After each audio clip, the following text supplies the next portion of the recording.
Hi, I'm David Miller, and this is the first of 7 mini-lectures on Shakespeare's play A Midsummer Night's Dream.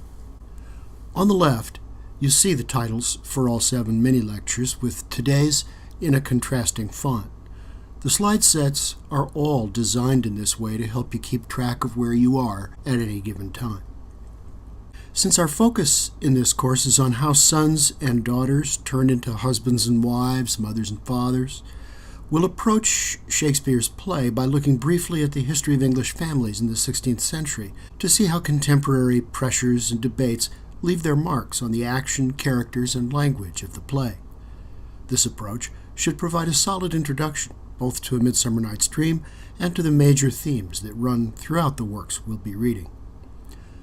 Before we get started, though, let's be clear that when we talk about English families in this period, we're talking about religion, social rank, and property.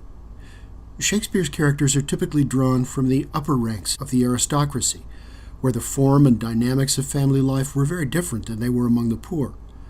When Shakespeare does show us working men, like the mechanicals in this play, we don't see them as members of families. When he shows us servants, they belong not to families of their own, but to the great households where they live and work. So, for the record, there's a strong class bias to the forms of family organization that we see in a lot of older literature. As a result, the observations in this mini-lecture apply to the propertied classes only.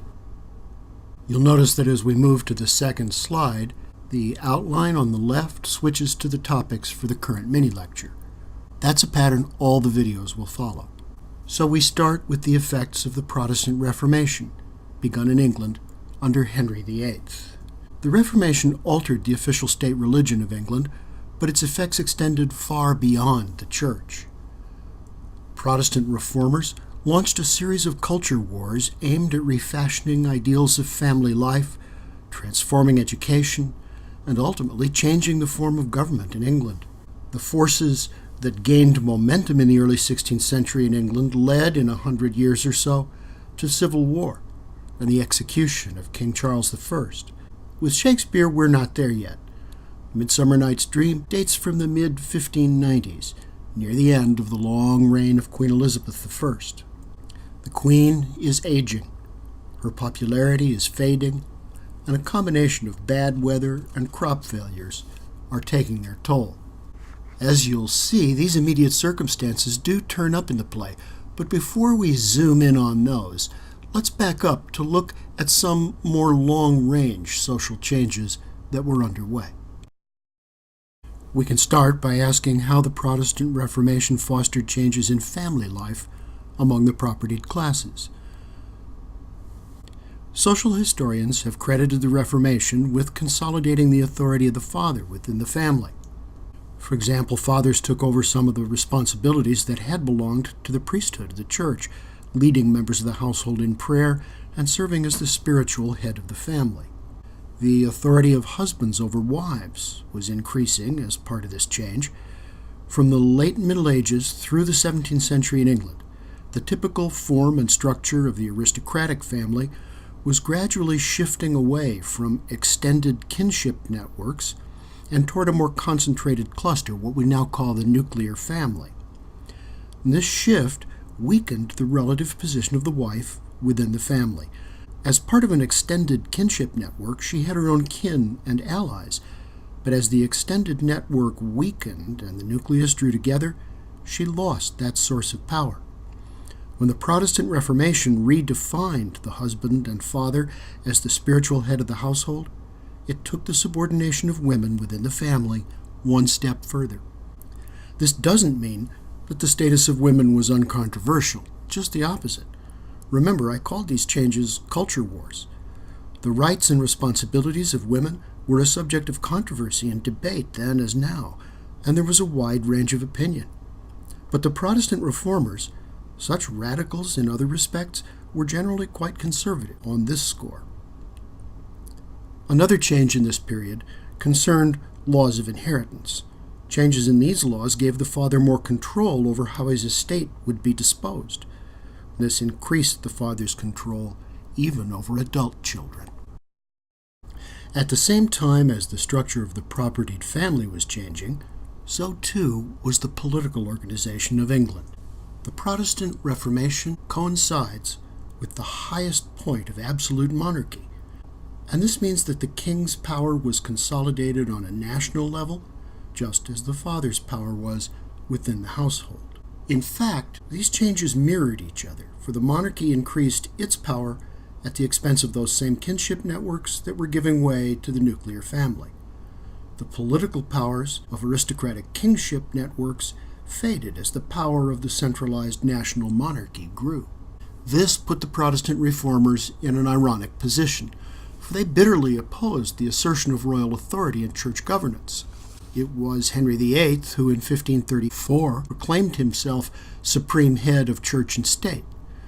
But for all their resistance to royal authority in the name of religious freedom, the reformers handed the king's propagandists a powerful metaphor.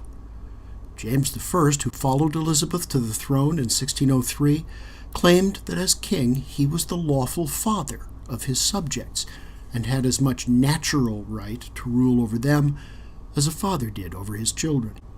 All these forces are in play during the 1590s when Shakespeare writes A Midsummer Night's Dream, and so is one other. For almost 50 years, from 1557 to 1603, the king was a queen. And not just a queen, but an unmarried queen who used her virginity as a political strategy to retain power. This was a major stumbling block for a pervasive ideology of male supremacy and the sanctity of Protestant marriage. As you might expect, it led to a lot of backlash, a lot of male resentment. In 1599, the Earl of Essex actually tried to depose Elizabeth with an armed rebellion that fizzled in the streets of London. But while it never resulted in a successful armed rebellion, resentment of the Queen was real and widespread, reaching its high point during the decade of the 1590s, when A Midsummer Night's Dream was written and performed. Next time, we'll take a closer look at the way Queen Elizabeth appears in the language, imagery, and action of the play. As we explore this aspect of the text, we'll see that the metaphor of the king, or duke in this play, as father, and of the nation as family, it's a double-edged sword. It cuts both ways, offering both a critique of the queen and a critique of patriarchal rule. It's an example of the way social and political ideologies of all stripes use family to think about the nation, and the nation to think about family. And it's an example of the way literary texts call out these metaphors, along with the ideologies they support. That's one of the ways this play is relevant to us now.